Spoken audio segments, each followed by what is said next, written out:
What's up, guys? So today I wanted to talk about the differences between a video game publisher and a video game developer. Now, a lot of people seem to be a little bit confused about this, and in the future, I wanted to talk about like the best game developers, and for that, I sort of need people to understand the differences between a publisher and a developer. So that's what I'm going to cover in this. This is going to be just like a short explanation. I won't let this run too long. What a publisher does now, we have publishers like EA, those big companies, EA, Activision, Ubisoft, Square Enix, Sony, Microsoft. Those are big publishers. Bethesda also.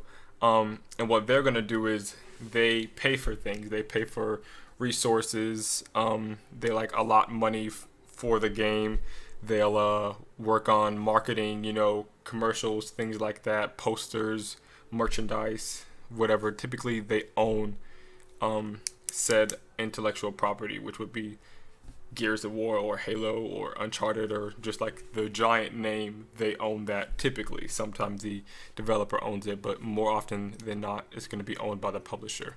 So a developer is the ones that are actually actively working on the game. So these are guys like BioWare, Bethesda Game Studios, which is a separate part of Bethesda.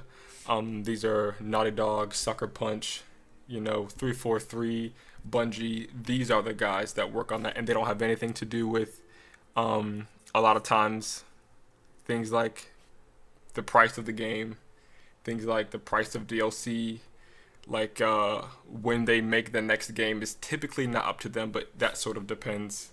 It will usually vary depending on who they are and what sort of freedoms they have.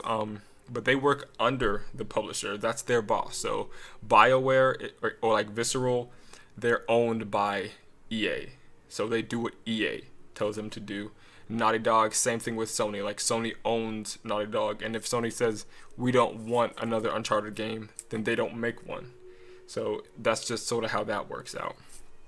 And you also have sort of another sect of developers that are like these port houses where they'll do the remasters a lot of the times. Like I know sometimes I believe Naughty Dog worked on the Last of Us remaster, but like for things like the Uncharted collection, Naughty Dog's not going to waste their time on that. Same thing with things like the God of War remaster. They're not wasting their time with that. They didn't waste their time with the Jack remaster. Those just get sent off to small port houses who just work on those. Like they just take the old game, spiffy it up a little bit, improve the frame rate, improve the resolution, maybe, add the DLC in there, and then just send it right back out.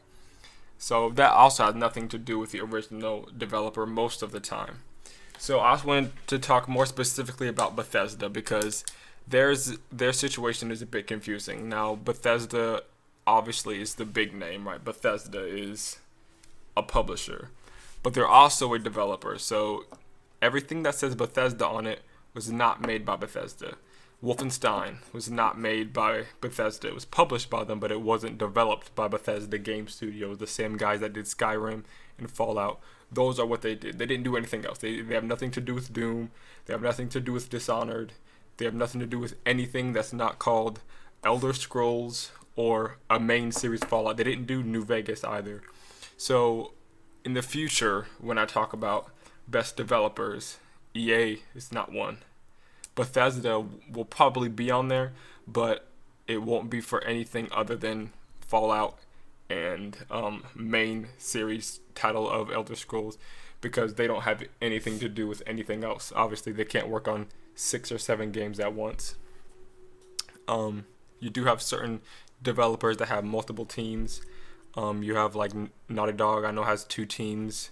Santa Monica has like 3 or 4. Those are the guys that did God of War. They also worked on The Order with Ready at Dawn. So yeah, then of course you have first party and third party, like for instance CD Projekt Red. They own The Witcher, right? But they're also published by different publishers in different areas of the country. Like I forgot who did it here, but I know they have deals with like WB and a whole bunch of other publishers because they don't have the funds to publish everywhere. So yeah, so just keep that in mind. Okay, Bethesda is a publisher. They're also a developer. I think they should probably change the name of Bethesda Game Studios to something that's a little bit more understanding, and it's just, it's just less confusing. It's just a little bit easier to understand when you actually have a different name. Like if Sony was Sony and then they have Sony Game Studios, it's a little bit difficult to understand if someone's talking about the publisher or the developer. So I'll definitely have like either a video or a short article or something about some of the best developers out there. And mind you, Bethesda, a great developer, but they have nothing to do with Doom or Wolfenstein. Just main series Fallouts and main series Elder Scrolls games. So yeah, if you guys have any questions, I can elaborate a little bit if you're confused at all as to the differences between a developer and a publisher. But yeah, so thanks for watching, guys. I hope that cleared.